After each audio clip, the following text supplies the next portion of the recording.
పాట తర్వాత పాడదాము తల్లి వద్దాము. ఇప్పుడు చాలామంది ఈగర్లీ వెయిటింగ్.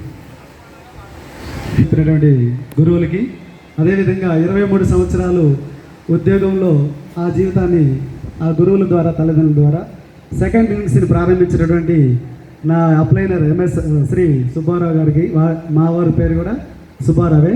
అదేవిధంగా విఎస్ఆర్ గురు గారికి, ఈరోజు నా డార్లింగ్ శ్రీ ఎంఎస్ఆర్ గారికి పేరు ఒకసారి వారికి అందరికీ కూడా కృతజ్ఞతలు తెలియజేస్తున్నాం. థ్యాంక్ యూ ఎంఎస్ఆర్ గారు.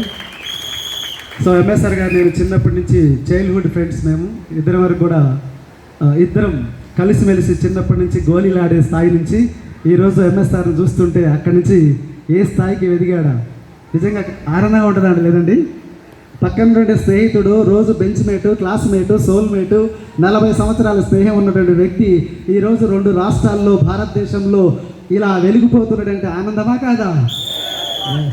చాలా పులకించిపోతుంది. ఎందుకంటే అతనిది డెవలప్ అవుతుంటే కళ్ళారా చూస్తూ నేను ఆనందపడుతున్నటువంటి మొట్టమొదటి వ్యక్తి. తన ఫ్యామిలీ తర్వాత ఉంటుందో లేదు కానీ వాళ్ళ ఫ్యామిలీ వాళ్ళు ఎంత ఆనందపడతారో అంత ఆనందపడే వ్యక్తుల్లో మొట్టమొదటి వ్యక్తిని, తను అంత హ్యాపీగా ఉండేటువంటి వ్యక్తుల్లో సుబ్బారావు అని చెప్పి, నేను కంచం మీద ఉన్నా కూడా నా భార్య ఎంఎస్ఆర్ వచ్చిందంటే, నీ స్నేహితుడు వచ్చిన అన్న వదిలిపెట్టిపోయిన రోజులు ఎన్నో రోజులు ఉన్నాయి. అలాంటి స్నేహితుడు డెవలప్ అవుతుంటే ఆనందమా కాదా? Very happy, I proud very.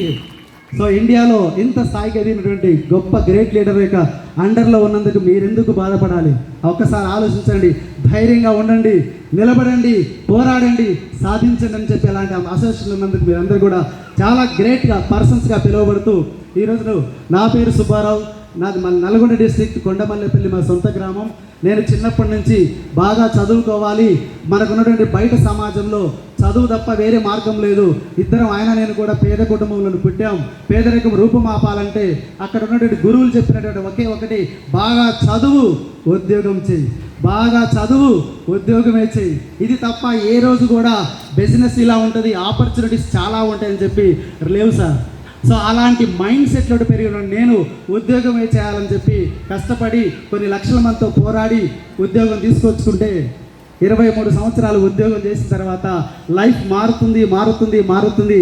ఈరోజు ఇప్పటి వరకు మాట్లాడేటువంటి గవర్నమెంట్ జాబు హోల్డర్స్ అందరూ కూడా వాళ్ళ మారుతుందని చెప్పి రామారావు సార్ గారు చెప్పారు. నేను కూడా ఇంకా మారుతుందేమో అని చెప్పి 23 సంవత్సరాల నుంచి గవర్నమెంట్ జాబ్ చేస్తూ ఈరోజు గవర్నమెంట్ కాలేజీకి ప్రిన్సిపల్గా చేస్తున్నాను సార్. ఈరోజు నా శాలరీ ప్రభుత్వం ద్వారా 1,50,000, అక్షరాల 1,50,000 1వ తారీఖు పడుతుంది. 10వ తారీఖు ఆల్మోస్ట్ అయిపోయి మళ్ళీ 1వ తారీఖు ఎదురు చూడాల్సిన పరిస్థితి నాదేనా మీ అందరిదేనా? అందరిది. అలాంటి మధ్యతరగతి కుటుంబం సార్ నాది. మన చాలామంది ఇక్కడికి వచ్చిన వాళ్ళందరూ కూడా అలాంటి పేదరిక స్థాయి నుంచే వచ్చాం, మిడిల్ క్లాస్ ఫ్యామిలీ నుంచి వచ్చాం. కాబట్టి అలాంటి స్థాయి నుంచి లైఫ్ మారలేదు మిత్రులారా. సో అవకాశం ఏ రూపంలో ఎక్కడ వస్తుందో తెలియదు. బయట ఉన్నటువంటి కొన్ని ఇబ్బందుల వల్ల నా స్నేహితుడు ఎదుగుతున్నా చూస్తూ, సో కొన్ని ఇబ్బందుల వల్ల నేను ఆరోగ్య పరిస్థితుల వల్ల రాలేకపోయినా తెలుసుకుని ఇలాంటి బూట్ క్యాంప్కి వచ్చి మిత్రుడు సో ఏ విధంగా ఎదుగుతున్నాడో తన యొక్క గొప్పతనాన్ని తెలుసుకొని మైండ్ సెట్, ఎందుకంటే అక్కడ చాలామంది అబ్జర్వ్ చేస్తున్నా, ఇక్కడ కొంతమంది ఆ లేడీస్ కూడా చూస్తున్నాం, మైండ్ సెట్ మార్చుకోలేకపోతే ఎంఎస్ఆర్ గారు గొప్ప మాట చెప్పారు. ఈరోజు ఈ ఒక్క మాట నేర్చుకోనైనా సరే నేను ఇంప్లిమెంట్ చేస్తాను అది మరొకసారి నా టీంలో. సో చేంజ్ యువర్ షాప్ కాదు మిత్రులారా, change your mind set. So అలాంటి మైండ్ సెట్ మార్చుకుంటే రియల్ షాప్ చేంజ్ చేస్తే మనకంటే క్వాలిటీ ప్రొడక్ట్స్ వచ్చారు భారతదేశంలో. బయట కంపెనీలు చాలా ఉన్నాయి, కానీ షాప్ చేంజ్ చేయడమే కాదు, నీ మైండ్ సెట్ మార్చుకుంటే ఇక్కడ వచ్చింది అందుకోసమే. అలాంటి మైండ్ సెట్ మారాలంటే అక్కడ నేనే తోపుని తురుంకాని అనుకునేవాడిని, నేనే సంతకం లక్షల రూపాయల సంతకం పెడుతుంటే నాకంటే ఏమి లేదనుకునేవాడిని, నాకంటే నేనే చాలా సాధించామనుకునేవాడిని. ఇక్కడికి వచ్చిన తర్వాత ఇలాంటి చిన్న ఆడబిడ్డలు, హౌస్ వైఫ్లు కూడా ఈరోజు జీవితాన్ని ఆస్వాదిస్తున్నారు. ఎంతో మందికి ఉపాధి కల్పిస్తున్నారు. అక్కడ నేను కొంతమందికి మాత్రమే ఉపాధి కల్పిస్తున్నా, కొంతమంది మాత్రమే ఫారిన్ కంట్రీస్ వెళ్తున్నారు.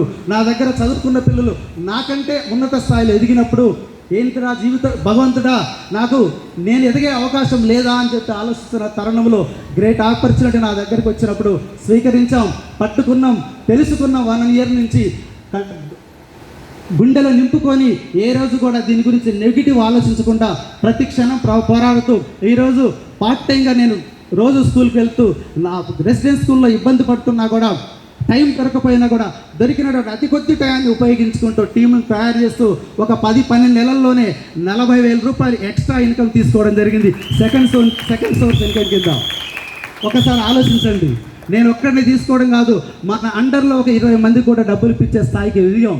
అందులో నా స్నేహితులు, నా దగ్గర చదువుకున్న పిల్లలు కూడా, నా దగ్గర చదువుకున్న పేరెంట్స్ కూడా ఆటోల్లో అడ్డాకుర్లీల్లో వాళ్ళందరినీ ఎతికి పట్టి ఆకలి ఎవరికి ఉంది అని చెప్పి వాళ్ళందరినీ తీసుకొచ్చి ఈరోజు కొంతమంది డెవలప్ చేస్తుంటే నా మిత్రుడు చేసే సహాయంలో, నా మిత్రుడు చేసేటటువంటి ఈ యొక్క పోరాటంలో నేను ఈ సమయంతైనా సరే పని చేయాలని చెప్పి కంకణం కొట్టి ఈరోజు పని చేస్తున్నా.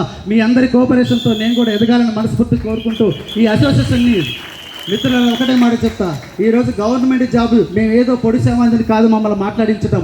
ఉద్యోగస్తులు కూడా అక్కడ లైఫ్ లేదు, ఇక్కడ ఉంది.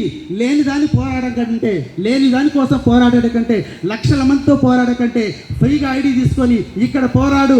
2-3 సంవత్సరాలు నీ యొక్క శక్తిని, యుక్తిని పనంగా పెడితే నీ యొక్క ఈ జీవితంలో అనుకున్న డ్రీమ్స్ని సాధిస్తామని మమ్మల్ని ఇక్కడ మాట్లాడించడం జరిగింది. కాబట్టి దీన్ని అర్థం చేసుకొని 2 రోజులు కంకణబద్ధులై డిసిప్లిన్గా ఉంటూ మీరందరూ పనిచేయాలని మనస్ఫూర్తిగా కోరుకుంటూ నాకు ఈ అవకాశం ఇస్తున్నాడండి. గురువులందరికీ మరొకసారి ధన్యవాదాలు. Thank you.